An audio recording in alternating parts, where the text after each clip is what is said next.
You're watching Newsfeed AM. Let's get into this conversation now. The ANC step-aside rule back in the spotlight as the party holds its provincial and regional conferences. This past week, murder-accused Mandla Msibi was appointed as, or should I say, was elected as ANC treasurer in Mpumalanga. And this weekend, former eThekwini mayor Zandile Gumede could possibly stand for the position of chairperson in the 8th eThekwini Regional Conference. Let's discuss this now with ANC veteran Dr Mavuso Msimang. Dr Msimang, thank you very much for your time. I don't know how to start my question to you, but perhaps the easiest way is to ask whether you are just as shocked when you hear that ordinary members of the ANC at branch level have had the temerity, at least this past weekend, of appointing or electing a person accused of double murder, and this situation might possibly, and I use the words carefully, might possibly replicate itself in eThekwini this coming weekend. Well, thank you very much for inviting me, Tony. I note that in your introductory remarks, you talked about the broad issue of morality in society, particularly in this case in the ANC. It's really very clear that this subject is not being given sufficient attention. The whole saga around state capture and the many corruption cases or allegations are indicative of the fact that we have a really serious problem with accepting the importance of ethics or morality in the organization. Indeed, that members of the organization would elect, to coin a phrase, would choose to elect, decide to elect a person with the kinds of charges that Mandla Msibi has is in itself really astounding. It is very disappointing. This is not passing any judgment as to his guilt or not. If you are tarnished in that manner, you should be given, in the interest of the organization, the opportunity to save the organization from this image, this tarnishing, until such time as you are cleared of the accusation of the allegations. Yeah. So this is no prejudgment as to whether he is guilty or not, but the fact of the matter is that a senior official or any official has got this allegation hanging over their head, and the organization and the persons themselves believe that there is nothing wrong because they haven't gone to court and been found guilty is really very distressing. It's very disappointing, particularly because we're in charge of government. Dr. Msimang, I'm going to ask you in a moment to reflect for us about whether there is anything missing around the ANC step-aside rule. What I mean by that is there anything that is not clear? But we'll get to that in a moment. I just want to focus the attention on the ANC as a brand which purports to be the leader of society. What happens to that character when something like this will happen, where a person, yes, they may not be guilty, but they are facing very serious charges. There's a cloud over them. And yet, as I say, members of the ANC have the temerity to elect those people to positions of responsibility within the ANC. What does that say about the quality of thinking inside the ANC? You know, in the first instance, when the ANC says it's the leader of society, I mean, it sounds very arrogant, but the people who came up with that were actually talking aspirationally. Leaders of the ANC, the movement called the ANC, must behave, its members must behave in such a way that they are seen to be the leader of society.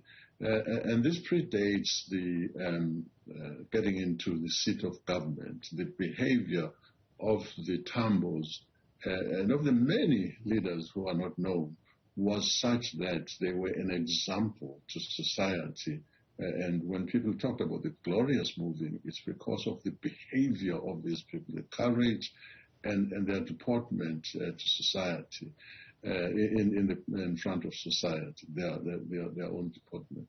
So it's very important that we work towards actually achieving this aspiration of being leader of society. We are not at the moment. I mean, it's really a fact, a shameful fact, that so many of our people, including in the leadership, are involved in matters of corruption. It's ridiculous for anybody to say, with all of that, we are a leader of society. You've got to earn that. Yeah. So that is my answer regarding the state of ethics in the organization. I repeat, you asked the question.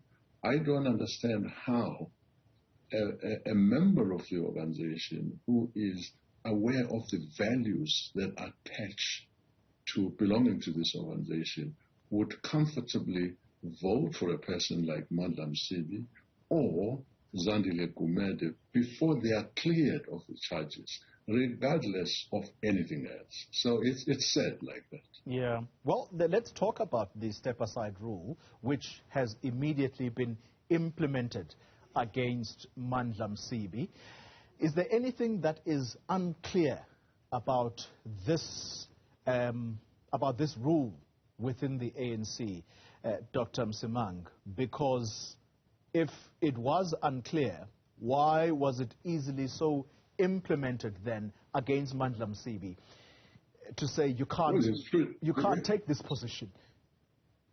No, it's very, very clear. I mean, it may have been modified over time by agreement of the NEC, pending another conference, that in the application of the step-aside resolution that was agreed at Nazareth, you've got to take into account certain things, and this applies across the board.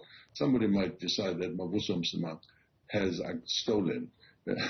You know, I would be implicated in corruption or theft without anybody really even making an attempt to prove that that was the case.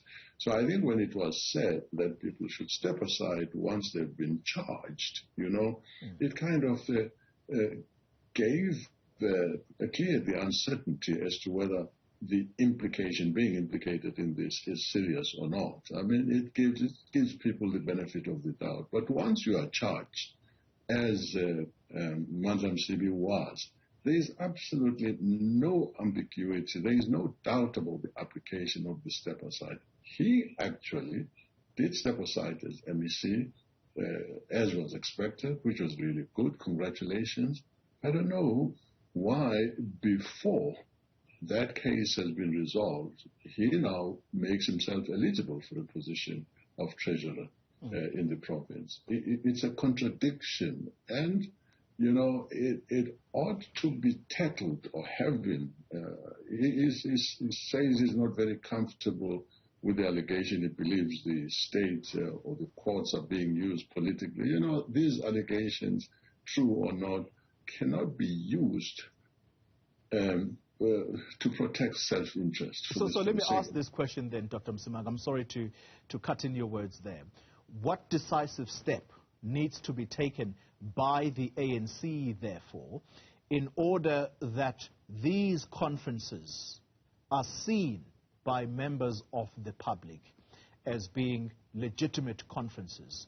What needs to be done by the ANC, particularly against people who are facing serious charges and are standing for positions? Well, the big challenge going forward is to make sure that we've got to really go into discussions about ethical behavior, etc., etc. But more immediately, the answer that you want is the leadership should make it absolutely clear that anybody who has been asked to step aside is not eligible, may not avail themselves for leadership in any position, such as Zandile Gumede and this gentleman are concerned. That's the clear position that should be articulated by the leadership, and action must be taken to stop that from happening. and not after the fact. So that's really what ought to happen. And people who are members of the organization will accept that ruling by leadership. If they don't, there is a problem with them. The organization ought to exercise its authority to deal with them as it should. Final question to you, sir. On Friday last week, I was at the South African Human Rights Commission, where the president was giving testimony before that hearing, and it stemmed from the July unrest. You and I have been told publicly so that some of the reports that have compiled what happened in July, that much of what has happened circles back to issues that surround ANC factionalism, which is now cascading into the work of government. And the president, listening to him there, he says he, quote unquote, is seeing positive signs when it comes to ANC factionalism. Is that your view as well? Do you see positive signs, particularly as we head towards this elective conference of the ANC in December? It's work in progress. I know that serious discussions are taking place regarding this issue. The president has taken some pretty firm positions on issues that really affect ethics. We're really very far yet from being able to beat our chests and say we are on the road to ethnical behavior. These kinds of things that we're talking about indicate, and the fact that so many people still argue about voting people in these kinds of things, indicates that the problem is far from resolution. But I really do believe that if we stand firm and take action that is unambiguous, we may yet regain the respect that would put us in a position of being called the leader of society.